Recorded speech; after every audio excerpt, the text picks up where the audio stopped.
there's a series of videos on YouTube, and they've been on for, I don't know, 10 years or so.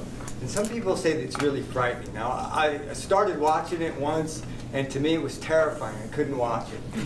And over the years, I've heard people say, you have to watch these videos. They're really important to watch. So I finally did it. I binge watched over the weekend.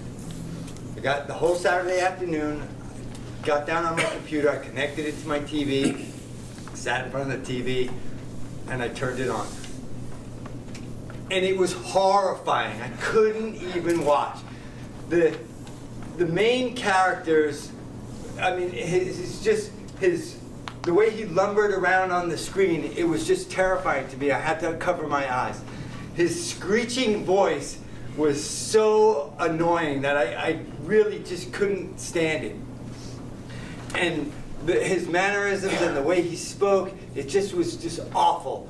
And I fought myself to keep watching because everybody says you have to watch this. So I spent the next 2 hours watching almost 10 years of my Toastmasters videos.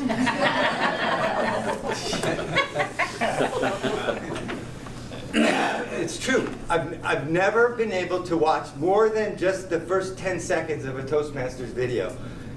Only because I could see what, from the first instance, I could see all of the faults that I see in myself, and I was never able to do it. But this time I did. And I got out a notepad, and I took about 10 pages of notes. So I'm here today to give you my evaluation of 10 years of my speeches. Here's what I learned. I'll start with the positives. If I do a speech that's personal, and you can tell there's a lot of passion.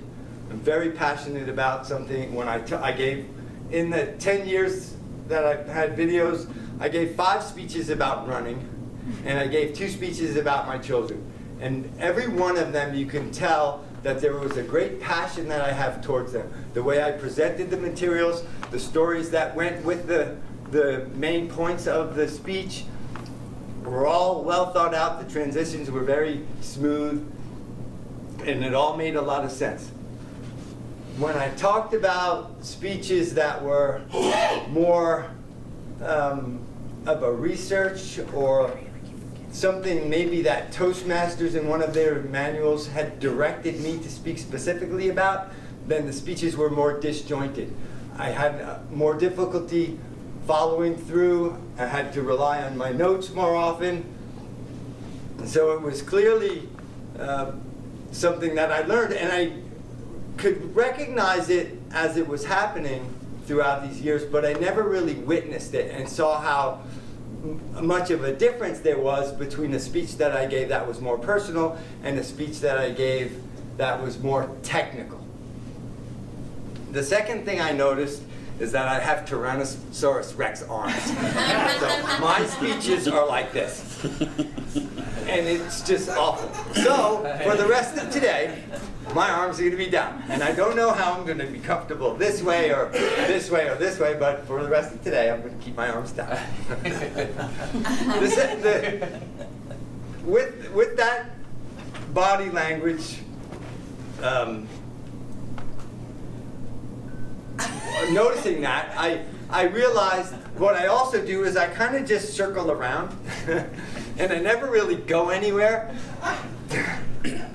So I'm going to talk from here, and I'm going to talk to this side of the room, and from here I'm going to talk to this side of the room, and then I'll make my next point.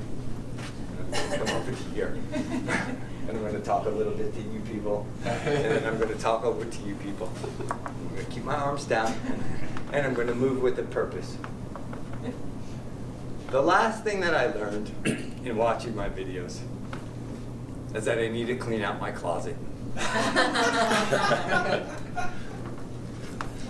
There are clothes in my closet that I wore in speeches in 2012.